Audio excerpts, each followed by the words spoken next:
দমদম এয়ারপোর্টে ঠিক আমরা 8টার সময় ল্যান্ড করি।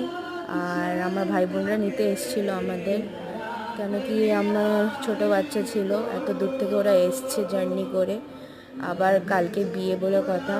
যাই হোক, আমরা সেই গ্রামে পৌঁছাতে পৌঁছাতে 12টা 1টা বেজে যায়। আর গ্রামে তো জানোই 12টা 1টা মানে কি বন্ধুরা। আর আজকে সব আমরা 3টে অবধি হই হুল্লোড় করলাম। 5টা সকালবেলা অধিবাস। ভাই আমাকে নিয়ে যা মাতামাতি করছে, আজ ওকে লাস্ট আমি ব্যাচলার দেখছি, কালকে থেকে ও অন্য কারোর হয়ে যাবে। আর ভাই বোনদের মধ্যে এই হিংসুটি, সব ছোটোবেলার মুহূর্তগুলো মনে পড়ছে, আমাকে নিয়ে যা করছিল ওরা।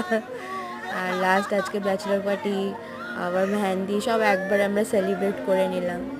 আর এই সব মুহূর্তগুলো সারা জীবন মনে থাকবে, যদি না আসতে পারতাম বলো বন্ধুরা।